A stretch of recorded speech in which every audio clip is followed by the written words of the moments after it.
Nestled deep within the forests of Maine lies the small town of Ravenswood, known for its eerie silence and misty mornings. The locals whispered about a curse that blanketed the town, a tale that sent shivers down the spine of any outsider daring enough to listen. Ravenswood was a place where time seemed to stand still, its Victorian houses and cobblestone streets trapped in an era long past. Among these relics stood the Blackwood Manor, a decaying mansion that had been abandoned for over a century. It was said to be the home of the Silent Watcher, a malevolent spirit that terrorized anyone who dared enter its domain. The legend began with Eliza Blackwood, a young woman who lived in the manor during the late 1800s. Eliza was known for her beauty and kindness, but her life was cut short when she mysteriously vanished one stormy night. Her disappearance was never solved, and rumors of her ghost haunting the manor soon spread.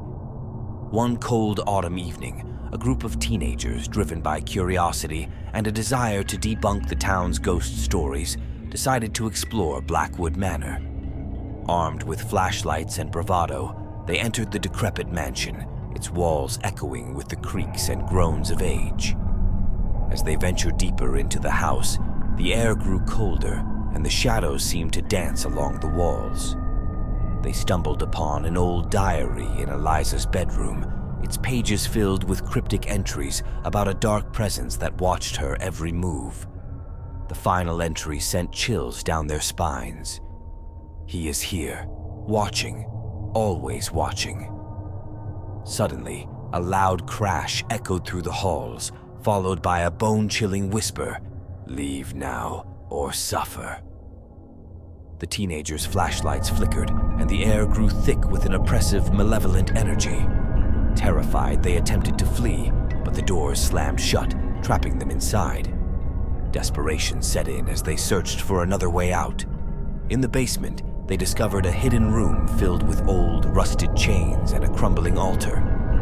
On the walls, scratched into the stone, were the words, "The Watcher sees all." As they tried to comprehend the meaning of the room, a ghostly figure materialized before them. It was Eliza, her eyes hollow and filled with sorrow. She reached out, her voice a mournful wail. "Help me! Release me from his grasp!"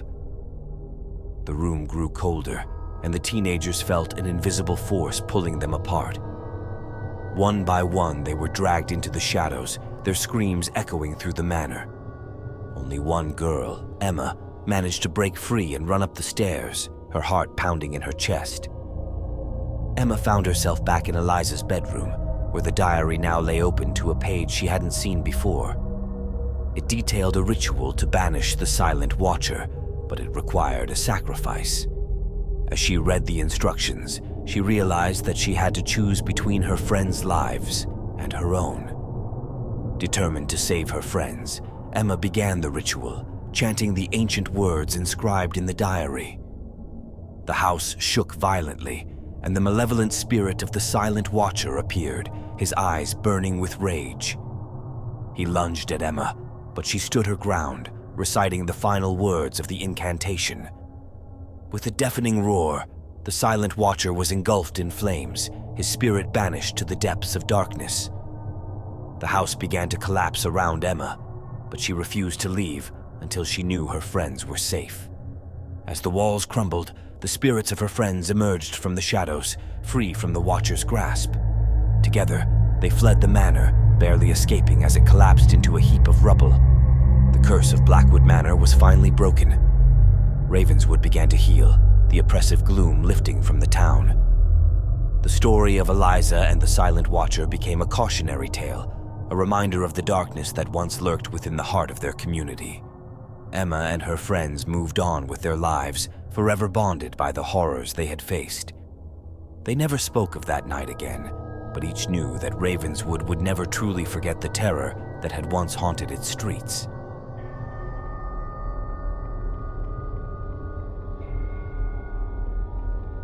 In the sleepy town of Grimsville, an otherworldly fog would roll in every autumn, blanketing the streets in an impenetrable white shroud. The townsfolk would lock their doors and windows, whispering prayers and hoping to survive the night. Grimsville had a dark history, one marred by disappearances and unexplained deaths. The fog was believed to be the harbinger of restless spirits, souls who had met untimely ends and sought vengeance against the living. Martha, a young journalist, arrived in Grimsville to investigate the mysterious occurrences. Skeptical of the supernatural, she was determined to uncover the truth behind the town's fear of the fog.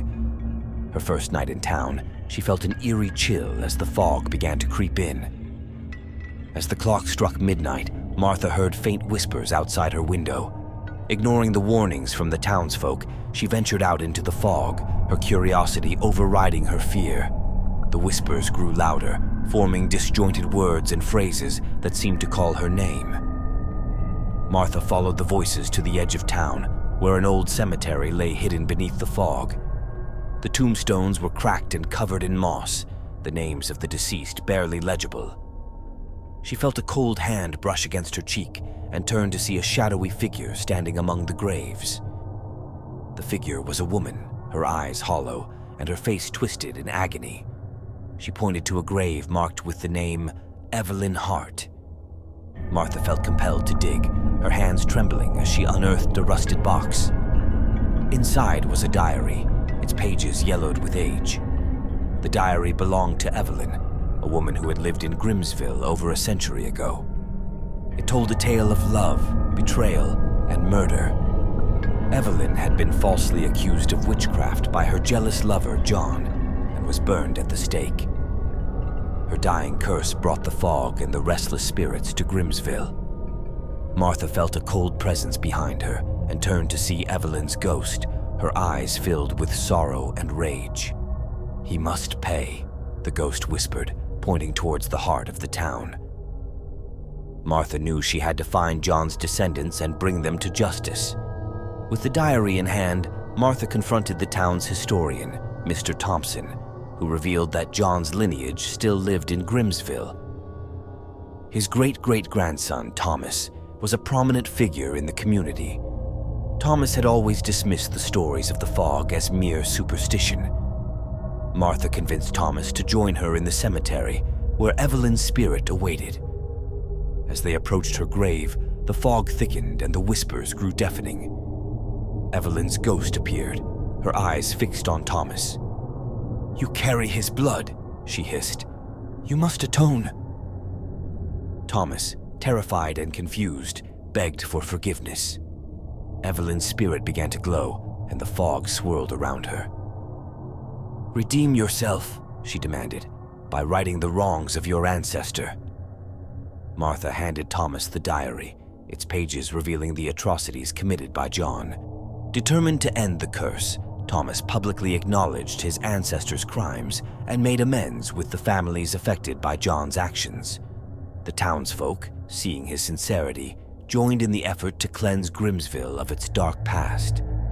As the town united in their efforts, the fog began to lift and the whispers faded. Evelyn's spirit appeared one last time, her face now peaceful. "Thank you," she whispered to Martha and Thomas before vanishing into the night. Grimsville slowly returned to normal, the oppressive presence of the fog no longer haunting its streets. Martha documented the entire ordeal, her article bringing national attention to the small town's incredible story of redemption and forgiveness. Though the fog was gone, the memory of Evelyn Hart's tragic tale lingered in the hearts of Grimsville's residents. They learned to cherish their community and the bonds that held them together, forever grateful to the young journalist who helped lift the curse that had plagued them for generations.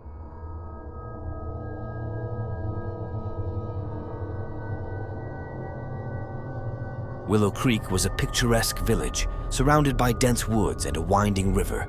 Yet, beneath its charming facade lay a sinister secret.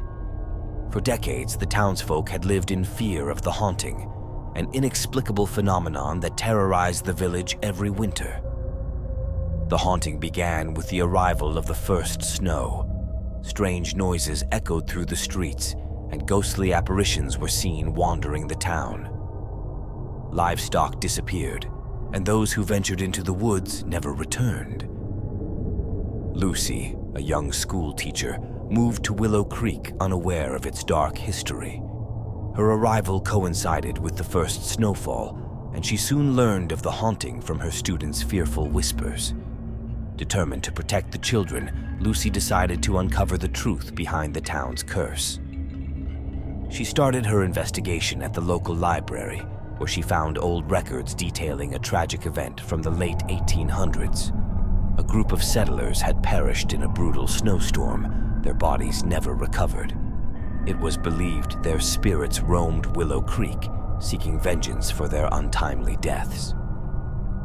One evening, as Lucy walked home through the snow-covered streets, she heard the sound of a child crying.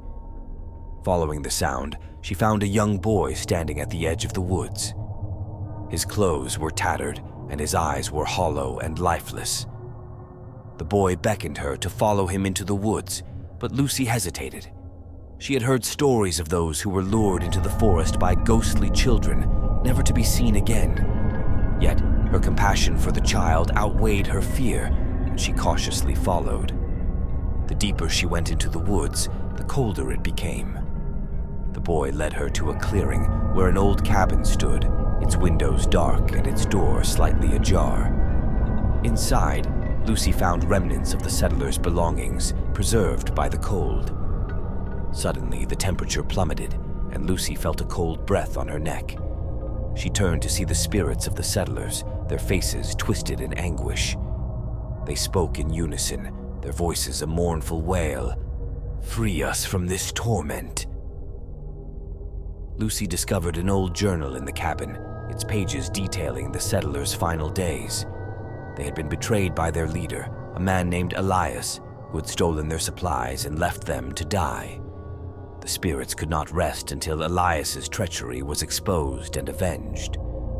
Determined to help the restless spirits, Lucy returned to the village and confronted the town council. They were reluctant to reopen old wounds, but Lucy's persistence paid off when she presented the journal as evidence of Elias's betrayal. The council agreed to hold a memorial for the settlers, acknowledging their suffering and vowing to remember their tragic fate. The townsfolk gathered in the village square, where a monument was erected in honor of the lost souls. As the names of the settlers were read aloud, the temperature began to rise, and a warm breeze swept through the village. The spirits of the settlers appeared, their faces now peaceful. Elias's spirit, however, was dragged away by unseen forces, his punishment for his treachery. With the curse lifted, the villagers felt a renewed sense of hope and unity. Lucy's bravery had not only saved them from the haunting, but also helped them reconnect with their past and honor the memory of the lost settlers. Winter came and went without incident, and the village of Willow Creek flourished. Lucy became a beloved figure in the community, her story of courage and compassion inspiring future generations. Though the ghosts of Willow Creek were finally at peace, the village never forgot the lessons learned from the haunting.